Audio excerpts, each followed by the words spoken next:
This is Diana. And this is Diana. Chisme con propósito, porque si vamos a hablar, vamos a decir algo.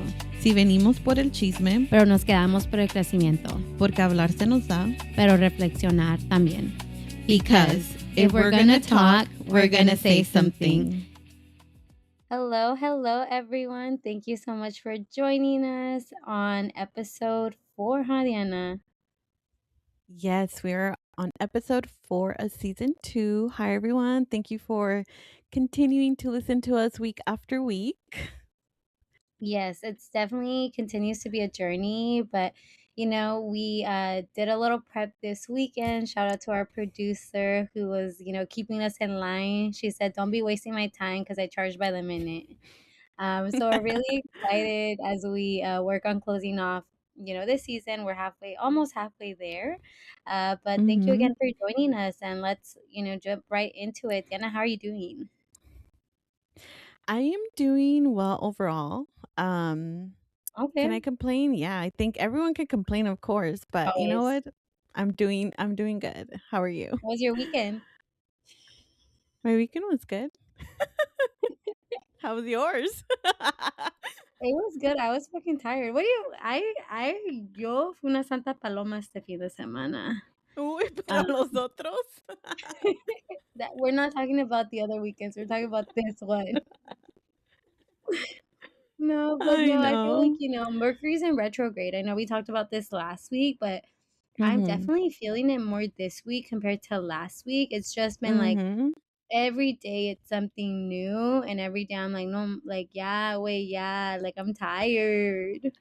Yeah, it's too much. It's supposed to end in a couple more days, and then we won't have one until I think in October. So hang in there, you guys. It'll get better. I feel like I have felt so just out of like my body, so unaligned, which I do not like feeling. So I'm like, you know what? We just have to get through these days and hopefully it'll get better. Yeah, but you know that like once Mercury retrograde ends, which is July 23rd, then a few days later Saturn goes into retrograde.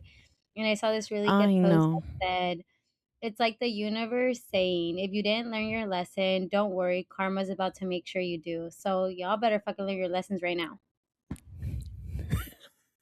Pórtense bien. Hagan caso. All right. Well, we'll continue just as always with our weekly chisme. So, Diana, what is your weekly chisme? Yeah, so my weekly chisme is that my boss is from Argentina. She's amazing. I love her. She's great. I feel so lucky to have her as a boss.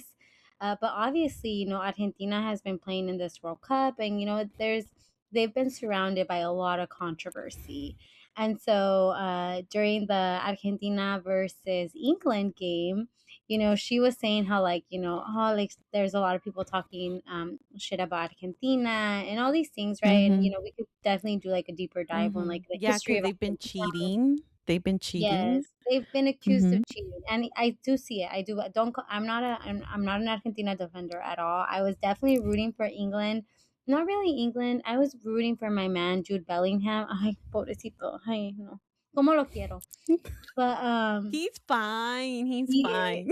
I thought you were saying he's fine like that. Not like he's fine. No, like, okay. está bien. ¿Tú de qué te preocupas, dude? Plus, a la chingada, because they beat Mexico. So everyone needs to go down. Diana, I don't hold grudges. You know this. So yo ya los perdoné. Okay? You do not. Ya los perdoné. We can't go back in time. But during the game, me and my student were like, oh my God, like we're rooting for England. But we're like, oh, like I was trying to be very neutral. I was like, yeah, like el mejor equipo gane, like all of them trying. So I was trying so hard, like not to be obvious that I was not rooting for Argentina. And then I was trying not to be upset that Argentina won. Like I was like, oh yay, congrats Argentina. But did I mean it? No, I did not mean it. And that is my no. I know. Yeah, I need them to not win. I feel like every game something has come up. Every game has been so controversial. The freaking referees, dude, by me, you know what I was thinking earlier today?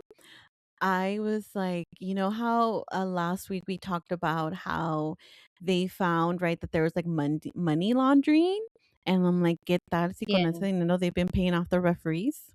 You never know. You never know because there's a lot. And I mean, social media also has like an influence, right? Because they show like a lot of clips of how Messi goes like right away to like the referees and always gets a chance to like talk to them and this and that. So it's just interesting, maybe something will come up later, but we'll see who wins. At this point, I just want Argentina to lose. That's just it. I'm sorry. If y'all are listening and you're an Argentina fan, I'm I sorry. It's just know. the way that we feel right now. It is. It is. But you know what? Bueno, It is what it is. yeah, ya que. All right. Well, my weekly chisme is that very sadly, my catalytic was stolen. Mi catalítico de mi carrito was stolen again for the second time in like That less is than a year. crazy. And the car was parked right in front of my house too, which is the worst part. But it honestly doesn't even matter where it's parked. I feel like they're gonna do what they're gonna do. Um, I know, it was so sad.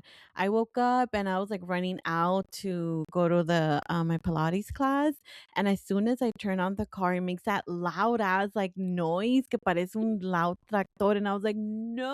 I was like, "No, not again." And my neighbor was passing by, and he just, like, turns around, he's all like, "No." And I'm like, "Yes, he stole it again."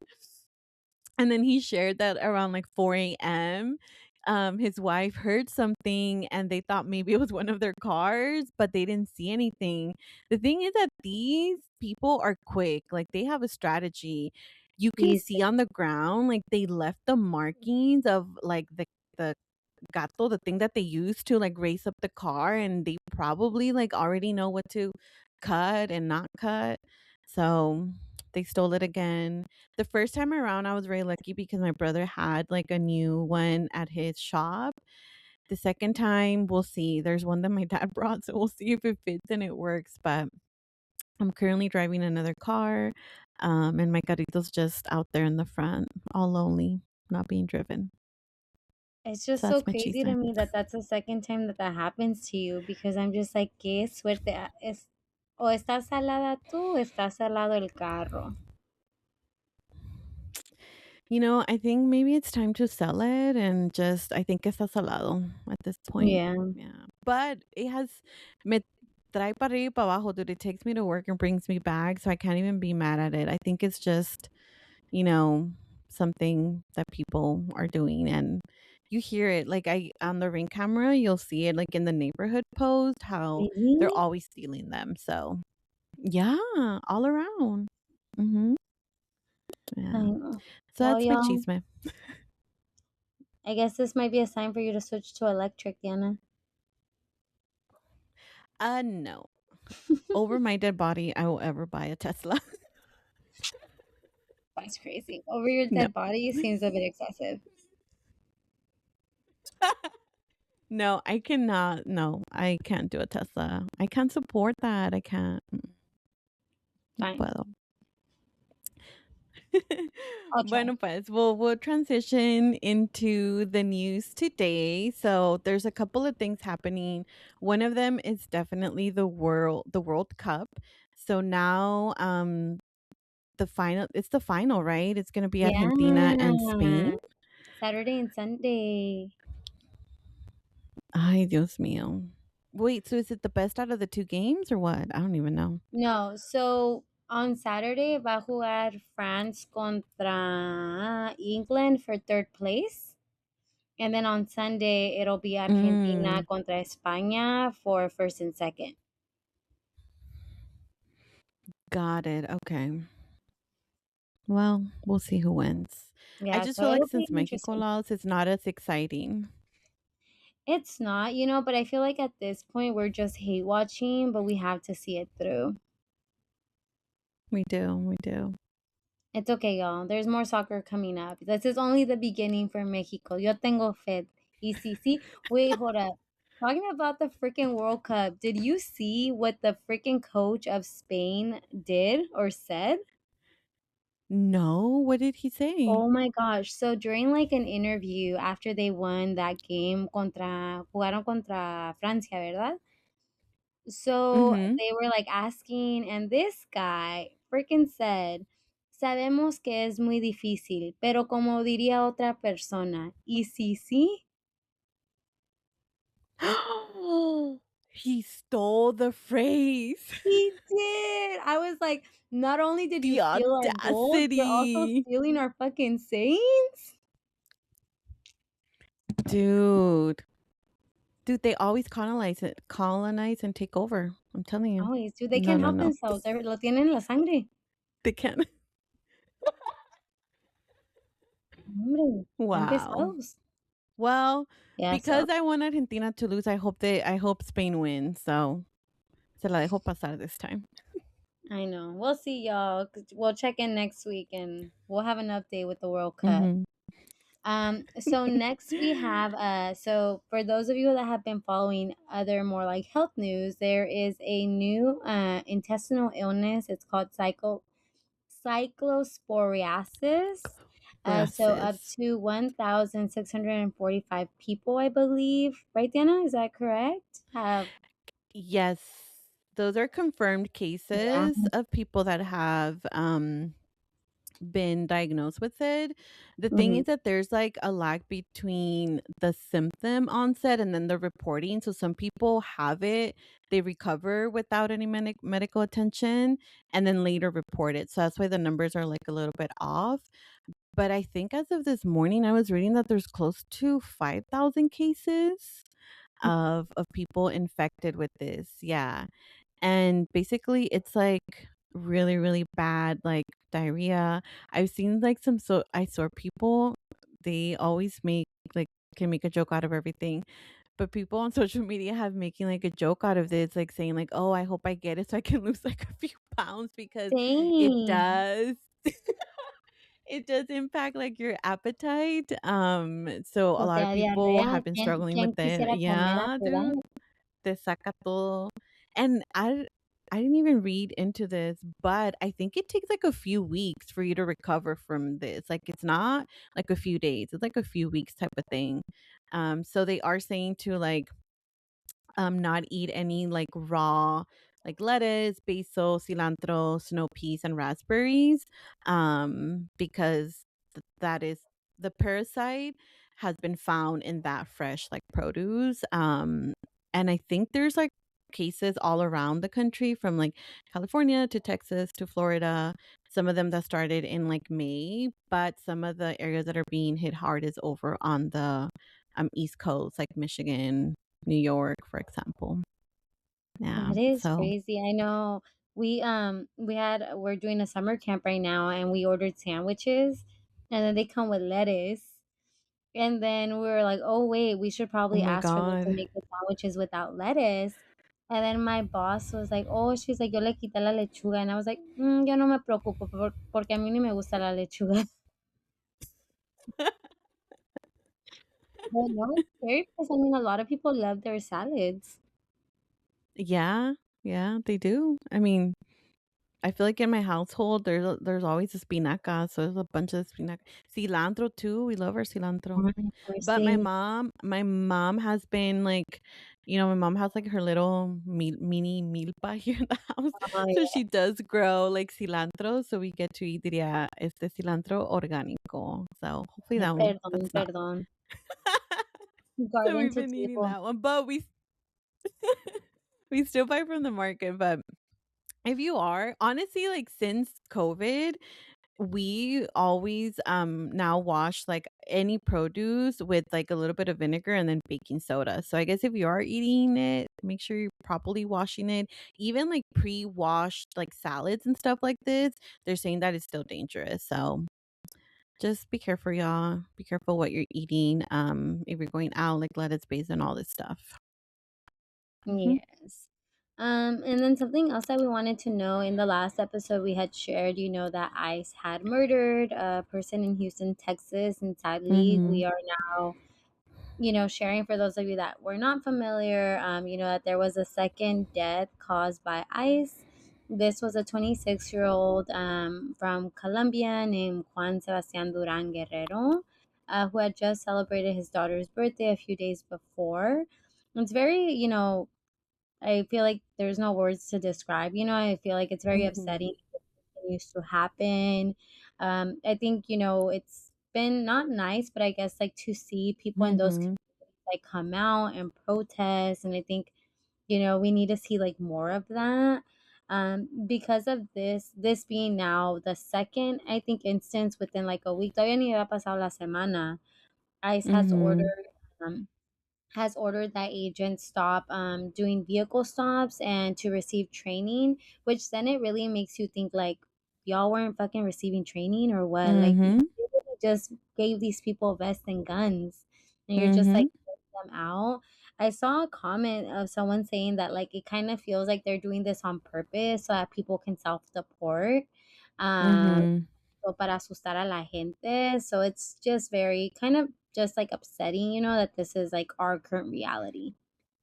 Yeah, it is. And why does it have to take, people to die Mhm. for them to stop, right? These vehicle stops and kidnapping and assaulting like people. I feel Yeah. like every day I get like notifications, like whether it's through like the ring camera, like the neighborhood post, or just on social media of how they're out there in all the different like communities Yeah. taking people and targeting people. Yeah. Yeah. And then And we still lastly, have how many years with this president? I think 2 more years, Two and ¿no? a Or are half? we barely a year in? I think we're like a year and a half in. Creo Two. que cumplió el año en Oh enero. God, year and a half in. Mm-hmm. Okay. So like two Yeah. and a half. Okay. We'll Mm. see what happens. But so the last thing I wanted to report on is on the Love Island season finale that just happened this Saturday. Yo. For those of you that watched Love Island, I'm sure y'all were like waiting to see the final dates. I am still very upset that Melanie and Sincere made it to the finale because they were just so toxic. Whatever. They ended up getting third place. I was Mhm. Team Carl and Anaya. They got second place. I'm not upset about it because Carl joined late in the game. So Mhm. obviously the winners were Trinity and Bryce.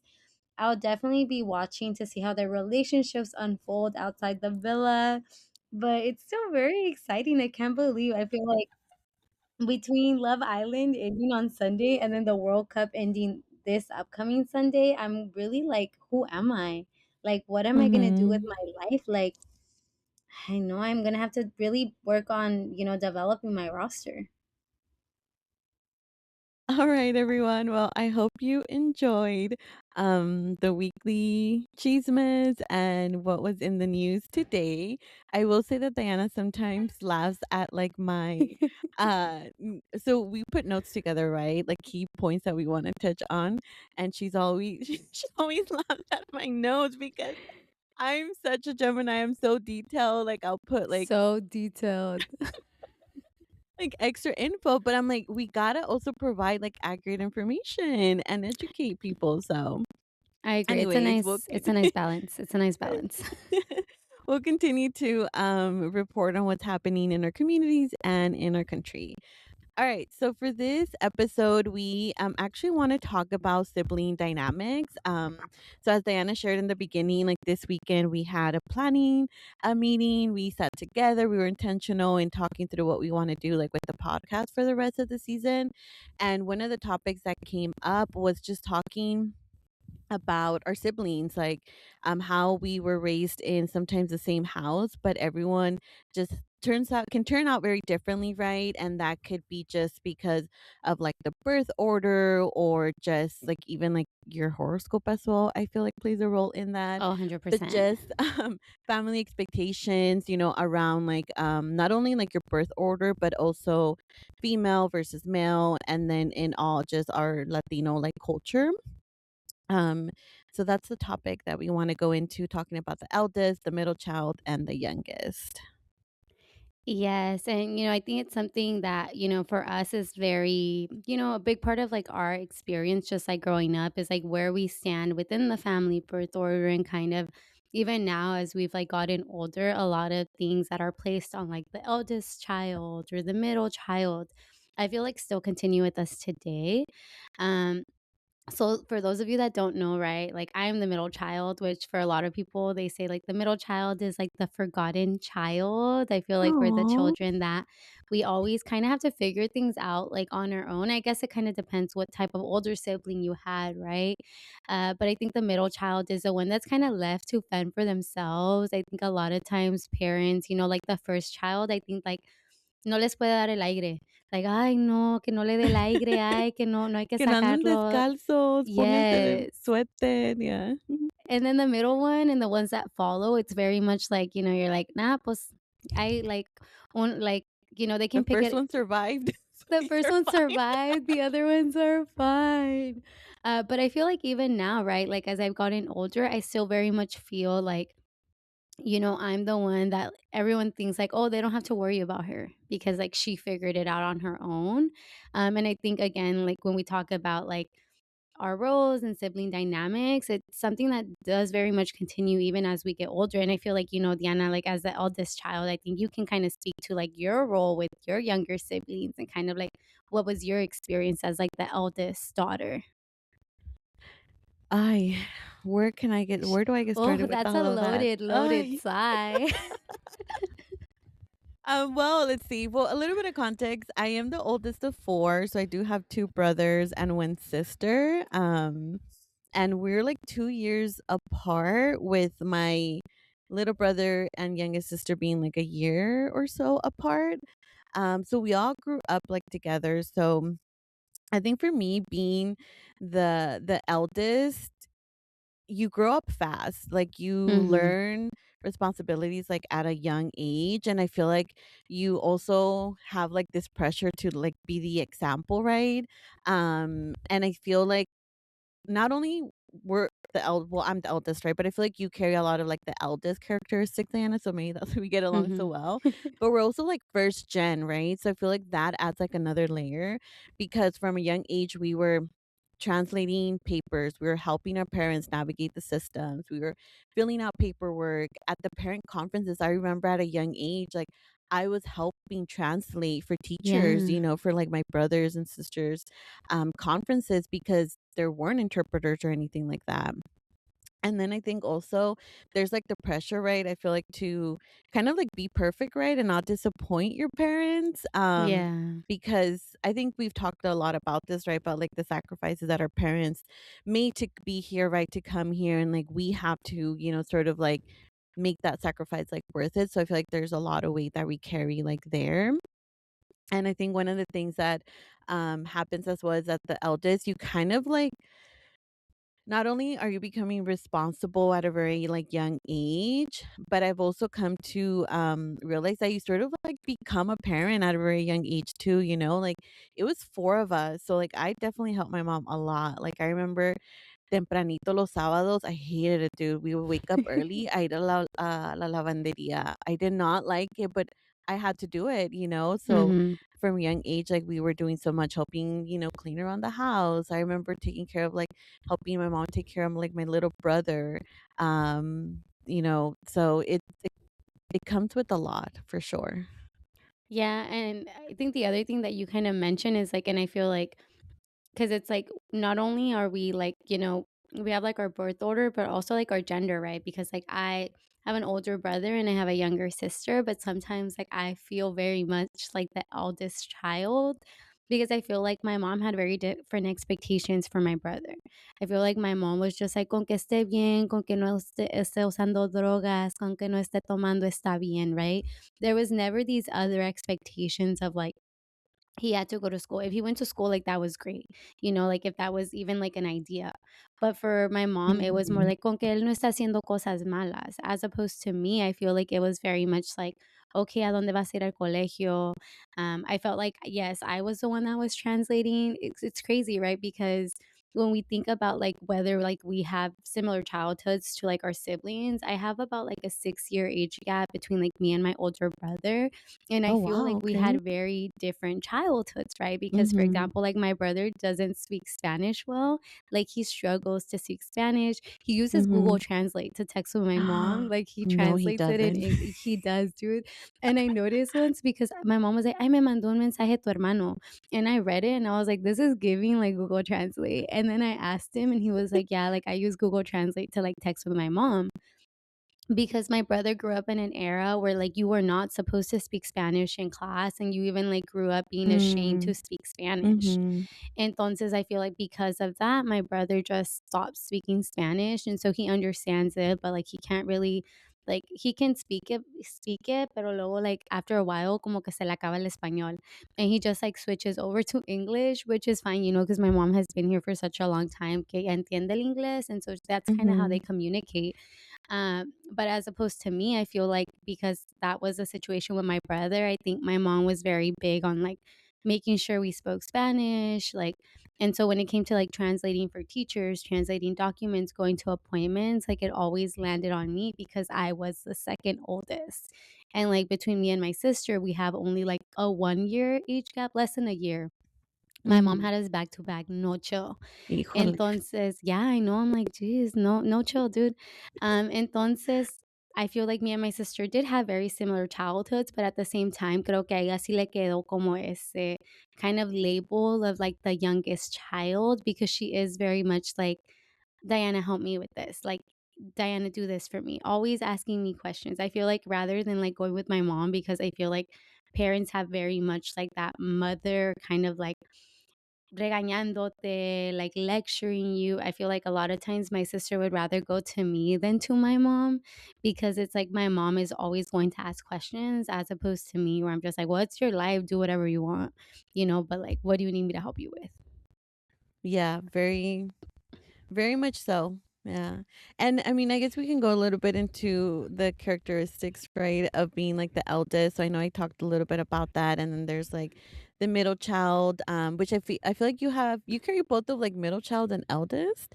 But like for the Yeah. middle child, they very much are said to be like the overlooked, like the forgotten ones. They sometimes become like the peacemaker. They really learn Mm-hmm. how to like adapt, and then they do develop like a strong sense of like independence, but also humor. Like they're very humorous, always like bringing, and I think that's why they're the peacemaker, right, among like the family. And then you have like the youngest child, so that's the one get they have all the liberty in the world.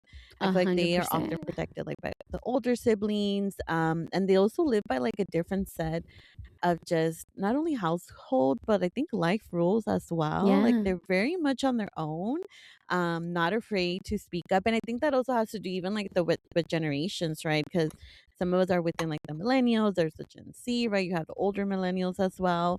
I think even that can like play a role. Um in the way, right, that you come up like within your family. And would you say that, like, as we talk about these qualities, would you say that, like, you see these qualities? I mean, I feel like you obviously shared that you see these qualities in yourself, but like when you think about like the middle child and the youngest child, do you see these qualities like reflected into like your younger, like your siblings? Oh, absolutely. I do. And you were talking about this earlier, like even gender, right, does play a role because I think as females, we are kind of like placed into this roles, right, of doing like specific chores around the house and helping with this and doing with that versus like the males. It's like, ay, tienen que estar bien and like, Ay, sí. su comidita y lo que se le antojen, whatever, and this and that. And I think for us for females it's very different, but I feel like I do see some of this like even now I'm gonna call her out a little bit, but my sister, I feel like, as like the middle child, like she did a lot. Like because I was away in college and I feel like we've always had a really good relationship.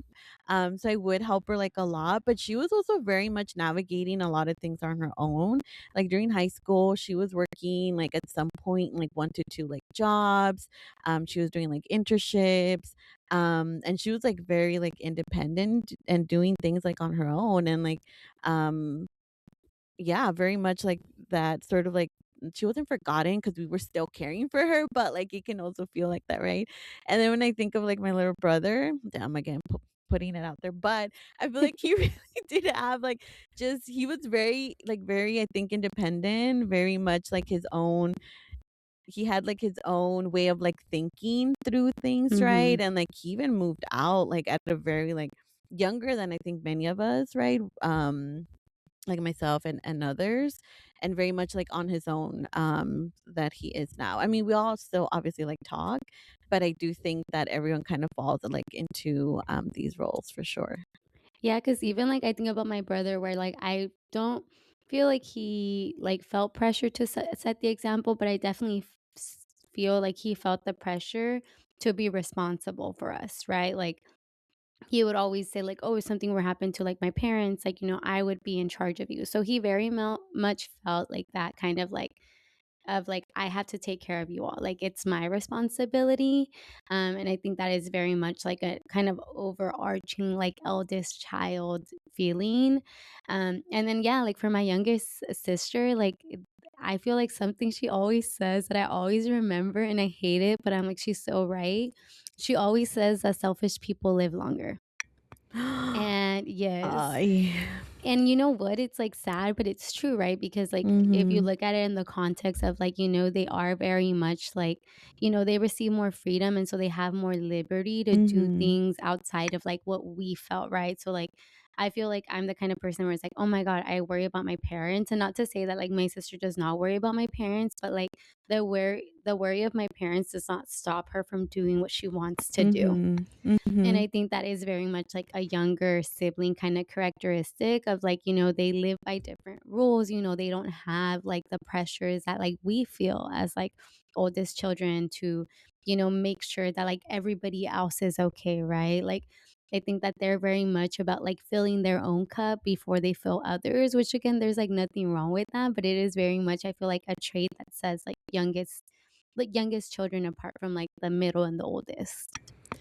for sure. Yeah, I think that that very much, describes, like, the youngest for sure, and I think, being, like, the eldest, something that I also, have realized because sometimes I feel like we stress, and, like, Mhm. obviously, we learn how to manage that as we get older, but, like, a lot of these, characteristics, right, or things, we carry them into our, like, adulthood as well, and, like, we become like the fixer, like, the quote Mhm. unquote responsible sibling. Like within my household, me pusieron la manager, dude. They call me la Oh my. manager.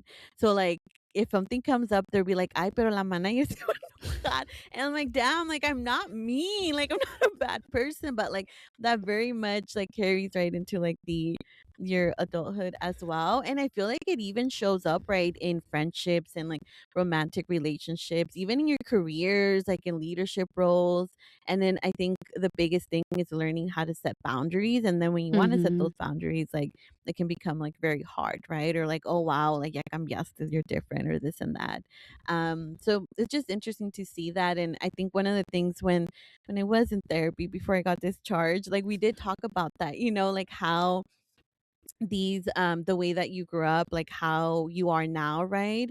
But also recognizing that like you've outgrown some of these roles as well, right? And it's okay to set like healthy boundaries and like give yourself permission to like change, and that you healing from those dynamics doesn't mean that you are losing who you are, right? Or you love your family like any less. I think it's you're learning to love yourself as well, because I think as the eldest, you're always anticipating the needs of others.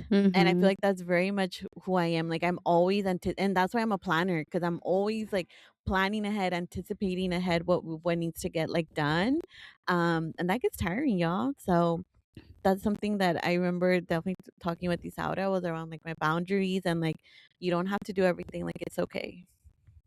Yeah, and I think, you bring up a good point that like a lot of times like we feel like these identities are fixed, right? That like because I've always been like I feel like unofficial like they don't call me the manager, but I feel like my therapist always told me that like I'm the unofficial like family manager, right? Because I don't plan ahead, but I'm very much the one that is like good at in the moment. And so I feel like I'm the one that like when shit hits the fan, when like things can't be figured out, like I'm the one that they call because they're like, okay, like Diana's gonna figure it out. And I always do, right? Because I feel like I grew up in that dynamic of like things were constantly changing. And so I had to learn how to like navigate like, uncertainty and just like figuring a way out of it. And I think that also like taught me to like grow up in like a constant state of like stress, I feel, or like a constant state of like I always have to be in like fight or flight. Yeah, fight or flight. You're always like, what's Yeah. gonna come up? Yeah, I'm like, "Oh my god, what's gonna happen?" And so like you mentioned, I think sometimes, like, it's setting boundaries. Like, I think for me, like, something my therapist always tells me is, like, whenever there's, like, an issue with, like, my mom and my sister or, like, my mom and my brother, like, it's not my responsibility to fix things. I think, when we think about the peacemaker, right, of the family, I'm the one Mhm. who's always like, "I wanna make sure everything's okay." Like, even if that means like bending over backwards to like Mhm. be there for my mom and be there for my sister even though I'm only one person. I feel like that was something that like in therapy it's like I've slowly been like unpacking that like I can't be there for everyone and then that is okay and like it's not my job to make sure that like people feel okay. Yep. Yeah. And that's huge. I feel like even within like the Latino household because there is this expectation, right, that you got to be there for your family like at all Mhm. time and represent the family well and um yeah, it's layered, but it takes time, y'all. So I definitely feel like going through therapy, having these conversations, right? Does help when it comes to all of that. But one thing that I do want to ask you is do you think that in every family there's a favorite? And who do you think is the favorite within your family? My goodness. It's so funny because every time I meet parents, I'm always like, "And which one's your favorite?" And they always like I feel like majority of parents are like, "Oh, yo no tengo favoritos. Yo quiero a todos mis hijos igual." Mm, I they feel do. like yeah, I feel like my mom's, like, favorite has always been my brother because he was, like, Mm, the first one. I think mhm. I have also, like, some instances been her favorite, right? But I think it's, like, a different type of favoritism to, like, the favoritism that she has for my brother. I think she has, like, a special kind of, like, bond or care for my brother because they obviously went through so much, prior to, like, when I came into the picture. Um, I wouldn't say I'm my mom's favorite right now, but I think for, like, a long time, like, I was her kind of, like, go-to, and Mhm. honestly, though, I think now, like, it's really between my brother and, like, my niece, like Oh, yeah, yeah, but yeah, it definitely changes. Once entran like the grandsons and granddaughters, like yeah, it's ya different. estuvo. It's them. Yeah, It's all about them. literally. Yeah. What about you, Diana? Who's the favorite for your mom? I feel like for the longest, we would always say that it was my sister because I feel like my mom goes to my sister for everything, either the chiquita, oh my god, I'm gonna blast her. It's okay, but siempre le decían like la bebecita, era una bebecita, Ah, sí, yeah. sí. So we always say that it's my sister, but then I feel like it's also my brother because like when he's over, like oh, like que quieren comer or quieren tortillas a mano, and I don't know what. That's crazy. Dude, one time I was like I went to go visit so like I said, right now I'm not my mom's favorite and I went over to like hang out with them. And then like she literally like my brother came out and my mom's like, "Mijo, te hago algo de desayunar, ¿qué quieres?" Yada yada yada. And you were And then the she one didn't visiting. yes, dude, and she didn't offer to make me or my sister food. It'd be like that. It'd be like that. But I And I feel was like like, that's where fuck us, gender right? roles definitely play like a huge role. But I will say that I feel like as I've gotten like older, I think parents know who to go to for certain things. Like Yeah, they go for to the certain son or daughter for depending on like what they need or what's happening. I agree. So yeah. Yeah, but I mean, definitely I feel like this is a good conversation to have. And I think one of the things is like naming the qualities that you have because of your sibling birth order, because if you don't name them, then you can never work on them. Mhm. Definitely. Yeah, but I feel like that'll wrap up like our episode. Thank you everyone for joining us, on this journey that is Chisme con Propósito and stay tuned. Thank you everyone. Bye. We want to thank you all for listening to Chisme con Propósito, where the tea is hot, the takes are unfiltered, and somehow we still make it make sense.